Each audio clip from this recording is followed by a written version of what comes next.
Did you see that shit? MMA podcast.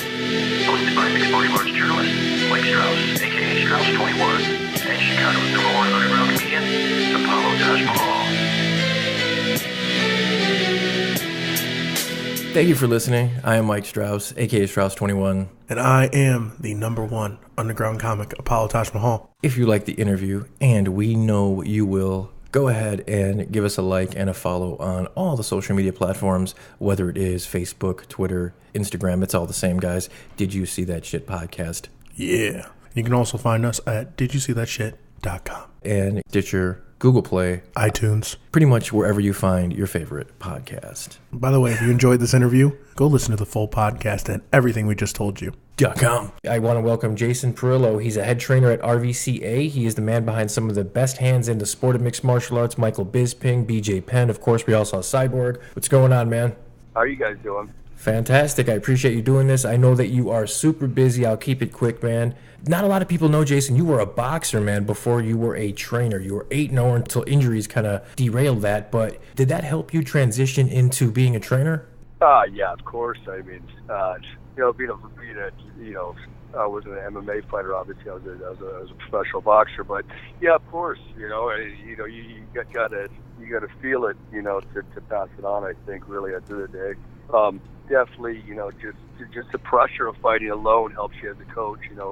There's plenty of trainers in the sport. A coach has to understand the way you think a little bit, and you have to have been there, I think, to be a coach. At least in the firing line of some sort, and feeling the pressure of game day, and feeling the pressure of the week of the fight. The making weight and all that good stuff.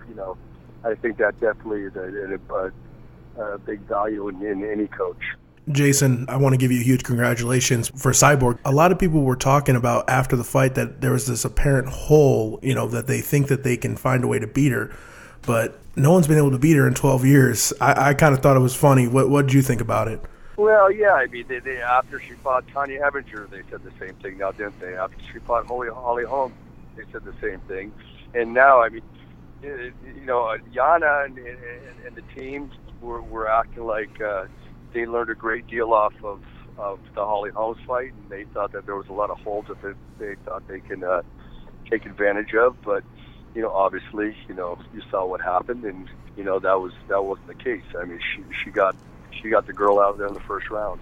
So if you're looking at it as somebody that stops at a big portion of their competition in the first, second round, I mean, holes or not, we all see something out there, but at the end of the day, Chris gets the job done. Her instincts are, whatever holes you see, her instincts are going to make up for it.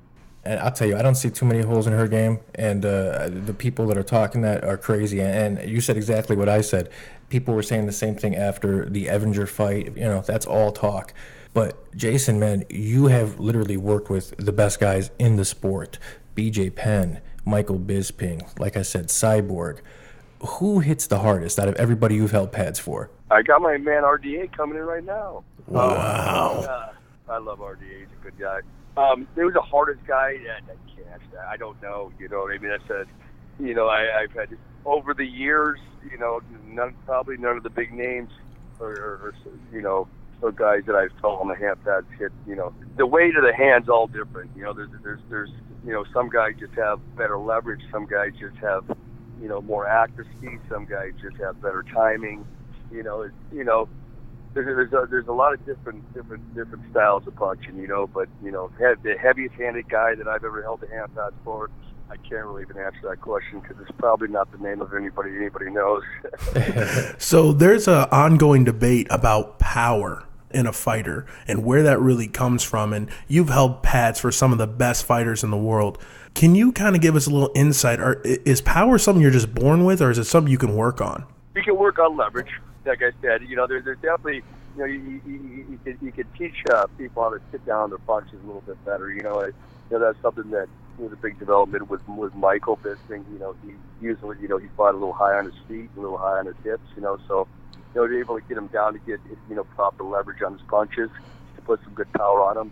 But as far as just a lot of times you're born with that punching power. That's always been said, and people believe that, and I believe that as well. But really, I mean, you can develop your maximum amount of punching power. You can develop, I believe, being able to put your weight in your punch.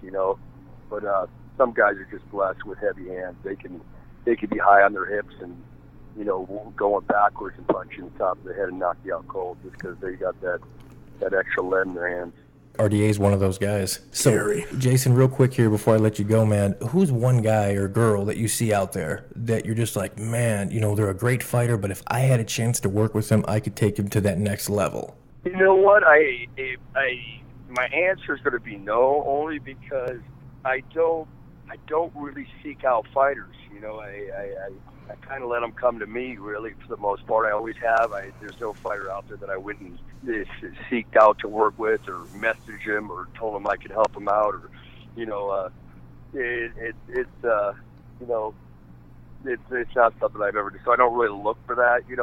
I think any fighter out there, I could, if I had the right relationship with them and we connected, I could help out anybody out there. But it's just a matter of, for me, it's just a matter of proper connection between the athlete and the coach. Some guys try to train everybody, and for me, that doesn't work.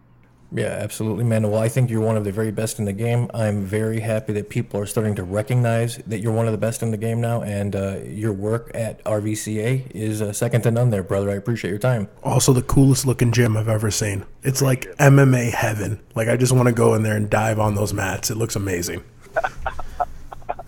I know, people love it, man. It's nice. I'm very fortunate. I'm blessed. My man Pat Tenori, he gifted that to me in a sense. So, I'm a lucky man. Yeah, it's a nice place. I appreciate the compliments about it. Well, you deserve it, brother. Thank you for your time, man. All right, guys. Have a great day. You too. Bye. All right, peace out.